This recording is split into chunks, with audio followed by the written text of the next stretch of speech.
Di sebuah kompleks perumahan modern yang tertata rapi dan tenang, berdirilah sebuah rumah besar bercat putih gading dengan halaman luas dan pepohonan rindang.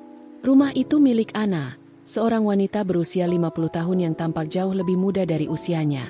Kulitnya terawat, rambut hitamnya masih tebal dan panjang, dan cara berpakaiannya selalu sederhana tapi elegan. Ia tinggal sendiri di rumah besar itu sebagai seorang janda.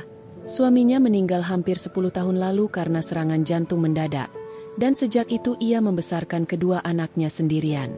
Kini anak-anaknya sudah dewasa dan tinggal di luar kota karena pekerjaan. Sesekali pulang, biasanya sebulan sekali, kadang 2 bulan sekali jika sedang sibuk.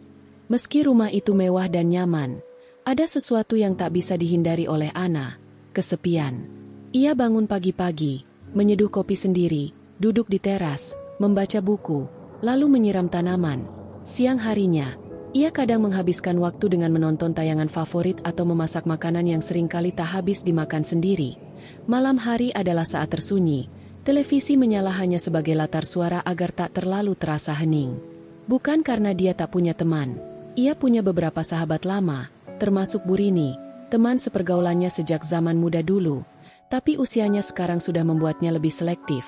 Ia lebih nyaman di rumah, menjaga dirinya sendiri, menjalani hari-hari yang tenang, namun ketenangan itu kadang terasa hambar.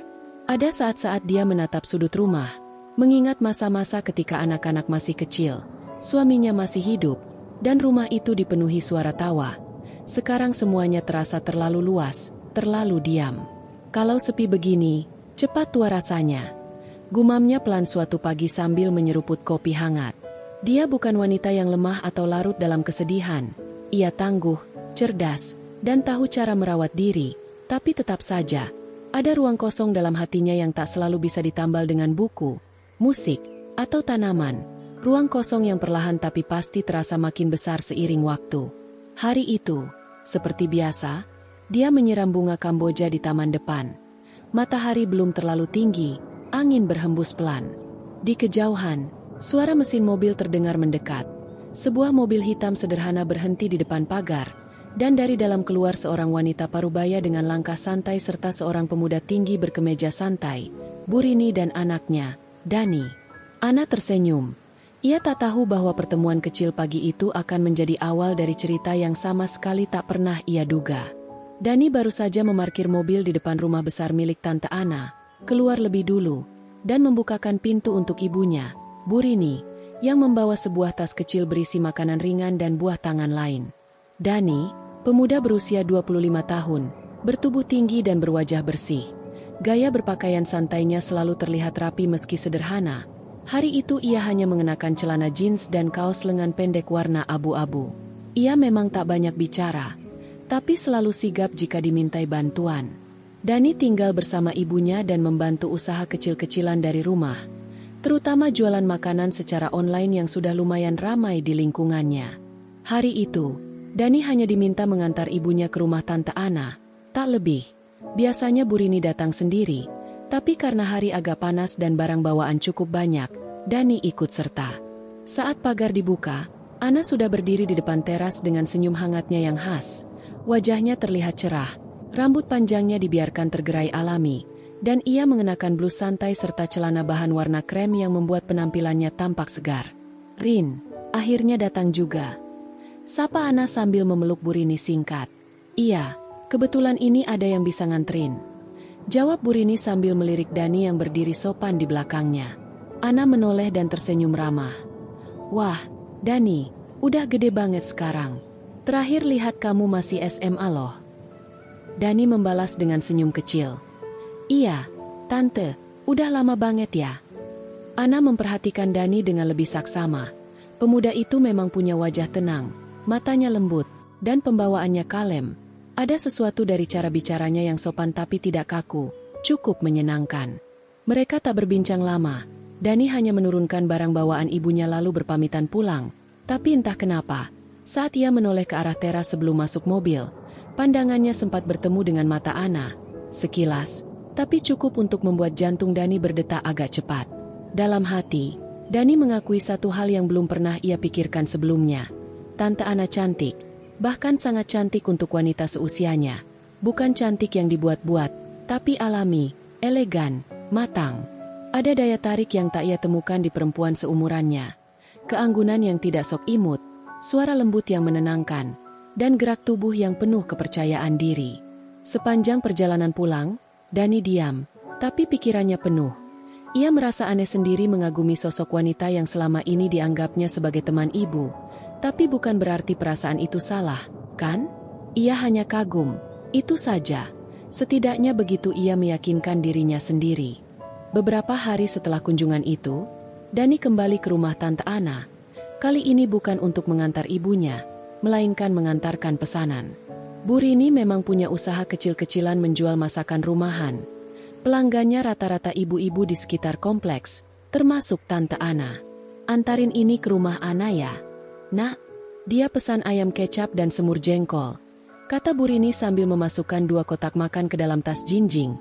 Sekalian bilang, nanti sore kue bolunya nyusul. Dani menurut. Ia tak banyak bertanya, tapi jauh di dalam pikirannya, ada sesuatu yang membuat langkahnya ke rumah itu terasa lebih ringan. Entah karena rumahnya yang tenang atau senyum wanita di dalamnya. Saat Dani sampai di depan pagar rumah itu, suasana kompleks tampak sepi. Hari masih pagi, langit sedikit mendung. Ia menekan bel. Tak lama, suara langkah terdengar dari dalam rumah. Ana membukakan pintu dengan senyum hangat seperti biasa. Ia mengenakan daster longgar bermotif bunga, rambutnya dikuncir rendah, dan meski tanpa riasan, wajahnya tetap tampak segar. Dani, wah, kamu yang nganter hari ini, sambutnya. Iya, Tante, Ibu lagi masak di rumah. Ini pesanan ayam kecapnya. Dani menyodorkan tas jinjing. Masuk dulu dong, Tante buat teh hangat. Pas cuacanya mendung begini, ajaknya sambil membuka lebih lebar pintu pagar. Awalnya Dani ragu, tapi melihat Ana sudah berjalan lebih dulu ke dalam, ia akhirnya mengikuti. Ia masuk ke ruang tamu yang terasa hangat dan rapi, dengan aroma kayu manis samar-samar dari diffuser di pojok ruangan. Mereka duduk berhadapan. Ana menuangkan teh ke dalam 2 cangkir. Kamu sekarang bantu jualan juga ya? Tanya Ana sambil menyeruput teh. Iya, bantu-bantu ibu.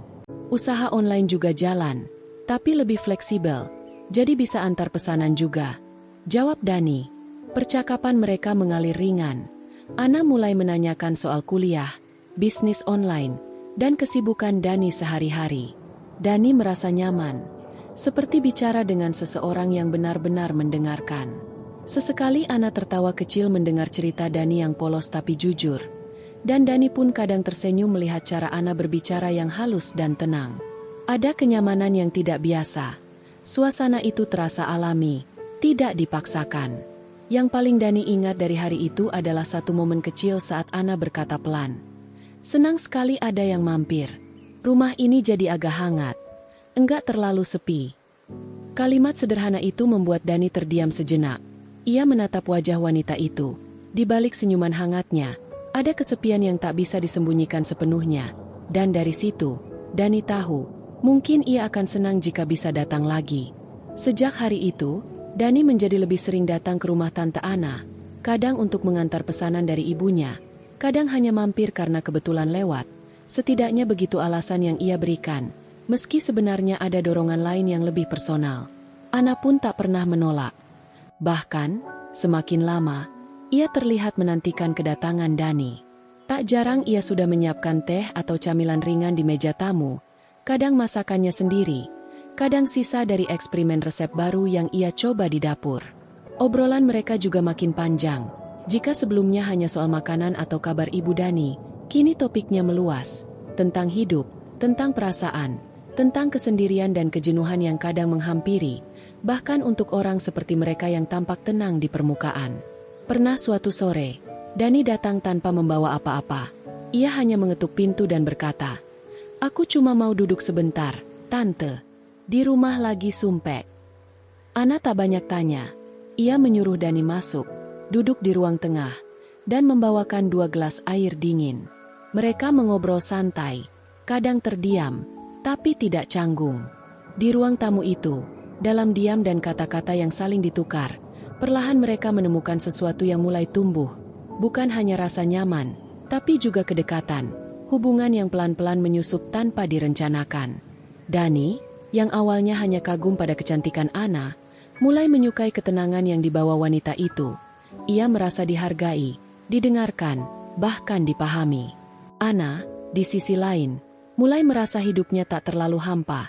Saat Dani datang, rumah yang biasanya sunyi kini lebih hidup. Ada tawa, ada percakapan, ada seseorang yang hadir tanpa menuntut. Malam itu, setelah Dani pulang, Ana duduk di ruang tamu dengan secangkir teh yang masih hangat. Ia tersenyum sendiri, lalu bergumam pelan seolah pada dirinya sendiri. Anak itu beda. Dia tahu betul ini bukan hal biasa. Ia cukup dewasa untuk menyadari batas, dan cukup waras untuk tidak langsung larut.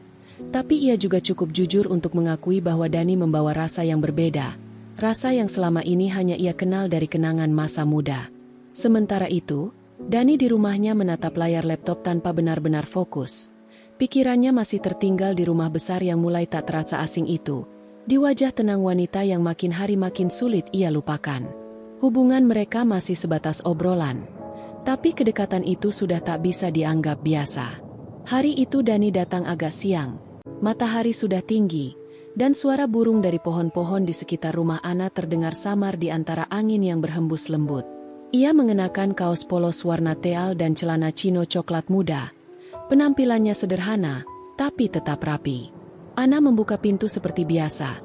Rambutnya dikunci rendah, mengenakan blus lembut warna biru pastel yang jatuh pas di tubuhnya dan celana panjang putih yang memperlihatkan keanggunan alaminya. Tak ada dandanan berlebihan, tapi tetap tampak terawat dan segar. Masuk. Dani, tante lagi masak tumis sayur. Tadi belum sempat makan siang juga. Katanya sambil tersenyum. Kalau gitu saya temenin aja makannya. Sahut Dani ringan. Dani masuk dan duduk di meja makan kecil dekat dapur terbuka. Ia memperhatikan cara Ana menyendok nasi, menyusun lauk, dan menyajikan makanan di atas piring. Gerakannya tenang, penuh perhatian.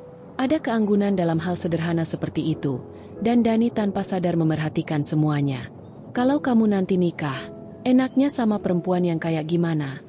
Tanya Ana tiba-tiba saat mereka duduk dan mulai makan. Pertanyaan itu membuat Dani sedikit tersedak air minum.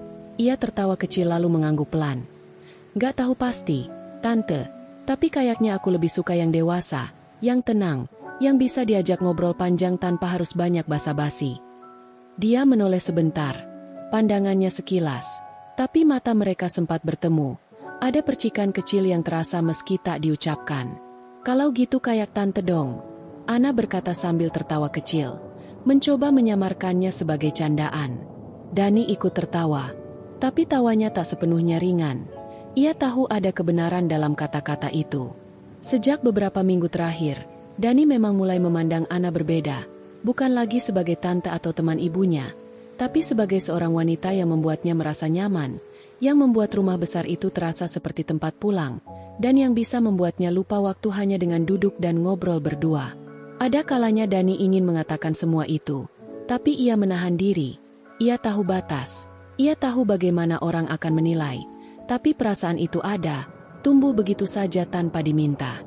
Dan Ana pun mulai merasakannya, dari cara Dani menatapnya, cara ia memperhatikan hal-hal kecil, dan dari sikap sopan Dani yang tak dibuat-buat. Dia bukan wanita yang mudah larut dalam angan, tapi kali ini, ia juga tak bisa membohongi diri. Kehadiran Dani memberinya rasa yang sudah lama tak ia rasakan.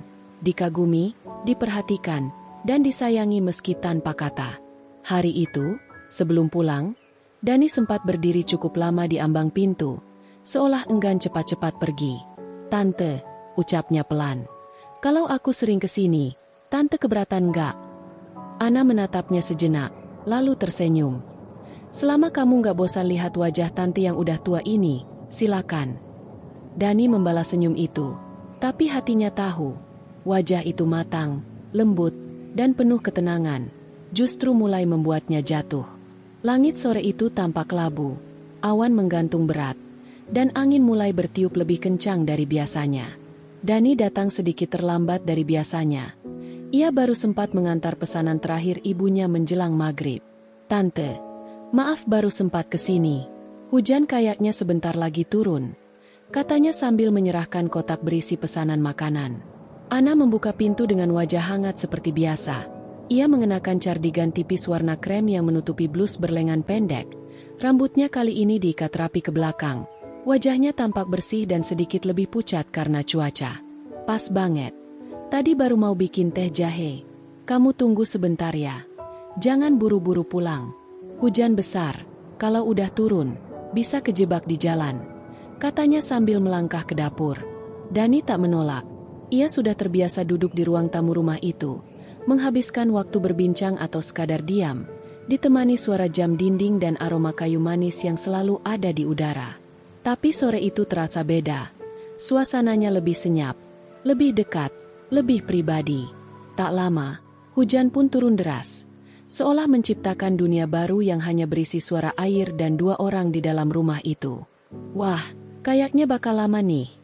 Ujar Ana sambil meletakkan 2 cangkir teh di meja. Mereka duduk bersebelahan, tak terlalu dekat. Tapi cukup untuk saling merasakan kehadiran. Obrolan pun mengalir, dimulai dari cerita tentang makanan, lalu menyentuh topik yang lebih pribadi, tentang kesepian, tentang hidup sendiri, tentang waktu yang terus berjalan tanpa bisa ditahan. Kadang tante iri sama orang yang punya pasangan, ngobrol anap malam. Kata Ana sambil memandang keluar jendela yang mulai berkabut oleh embun. Dani menoleh. Wajah Ana terlihat sendu tapi tetap kuat. Ada kejujuran dalam kata-katanya yang membuat Dani merasa terhubung. Aku juga kadang pengen pulang ke rumah dan ada yang nunggu. Tapi rasanya jauh banget dari situ sekarang. Katanya pelan. Ana tersenyum kecil, matanya masih menerawang. Padahal ya, kadang cuma duduk berdua begini aja udah cukup, ya.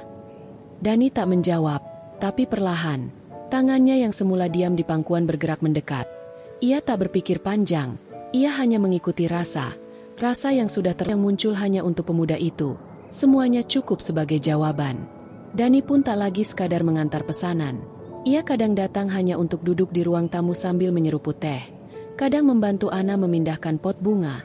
Kadang hanya menemani menonton TV sambil berbagi cerita ringan. Tapi tak jarang pula ia datang diam-diam. Memilih waktu saat ibunya sedang tidur siang atau sibuk di dapur agar tak terlalu banyak yang bertanya. Hubungan mereka menjadi semacam rahasia kecil, hangat, manis, dan diam-diam membuat mereka ketagihan. Mereka tahu ini bukan hubungan yang lazim. Dani terlalu muda untuk Ana. Ana terlalu dekat dengan ibu Dani. Mereka bukan pasangan ideal dalam pandangan umum. Tapi siapa yang peduli? Di antara dinding rumah yang sunyi itu, mereka menemukan kesenangan dan kenyamanan. Bukan hanya soal fisik. Meski Dani kadang mencium pipi Ana lebih lama dari seharusnya. Dan tangan mereka sering saling menggenggam tanpa alasan. Tapi lebih dari itu, ada rasa saling memiliki, saling mengisi ruang kosong dalam hidup yang lama tak tersentuh kehangatan. Dani, kata Ana suatu malam saat mereka duduk berdekatan di ruang tamu, kamu nggak takut hubungan ini aneh di mata orang? Dani menggeleng pelan. Mungkin, tapi aku nggak mikirin orang.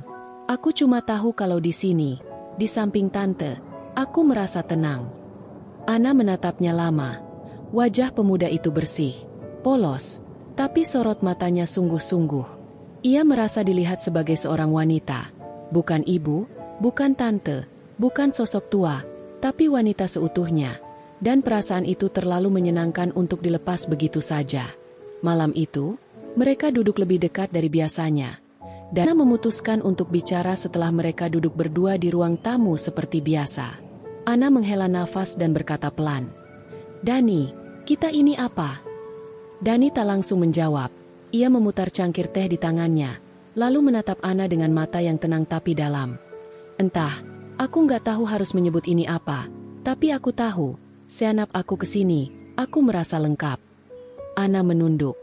Tapi kamu sadar, kan, ini bukan hubungan biasa.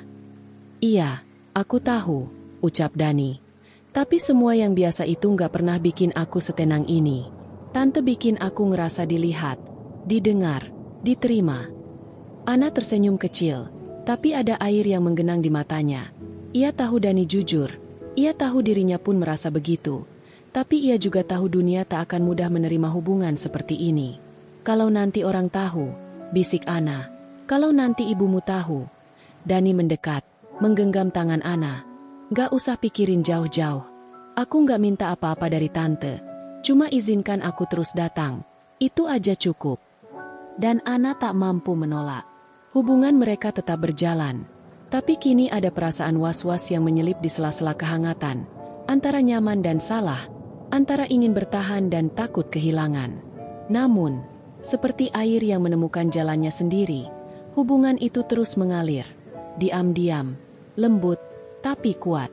Sudah hampir 2 minggu Dani tidak datang ke rumah Ana, bukan karena sibuk, bukan juga karena lupa, tapi karena rasa bersalah yang mulai menumpuk di pikirannya. Sejak percakapan terakhir itu, Dani merasa seperti tersadar, hubungan ini terlalu rumit, terlalu banyak kemungkinan yang bisa berantakan.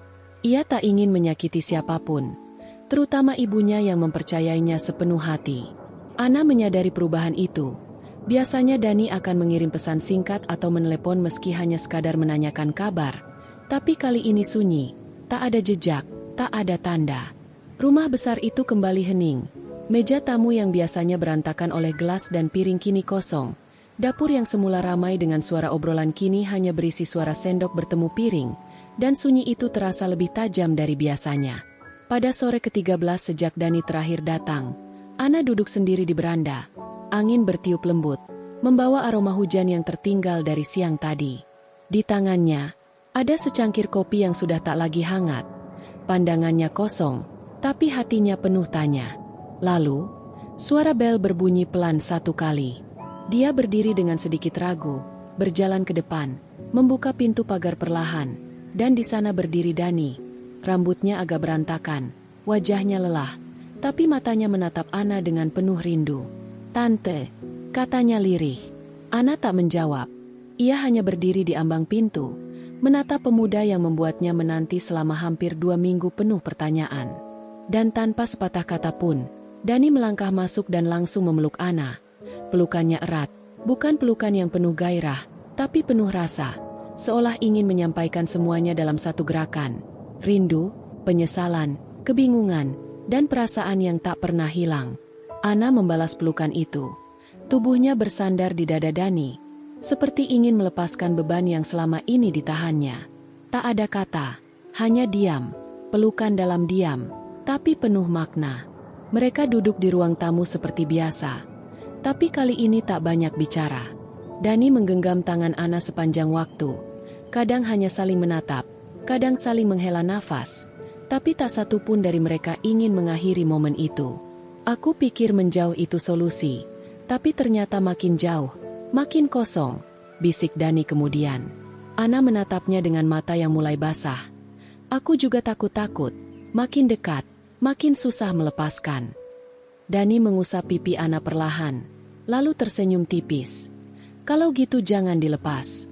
Gak usah mikirin nanti. Jalani aja yang sekarang." Ana tak menjawab. Ia hanya mengangguk pelan. Di hatinya, ia tahu mungkin ini bukan hubungan yang ideal. Tapi tak ada yang bisa memungkiri bahwa perasaan mereka nyata dan saling mengisi. Malam itu, mereka duduk lebih lama, tak butuh banyak kata. Sebab kadang yang paling dalam tak harus diucapkan. Hari-hari kembali berjalan seperti biasa. Dani sesekali datang ke rumah Ana membawa pesanan atau hanya mampir untuk sekadar minum teh. Tak sering, tak juga jarang, cukup untuk menjaga agar tidak menarik perhatian siapapun. Mereka berhati-hati, tidak ada pelukan di depan pintu, tidak ada ciuman yang terburu-buru.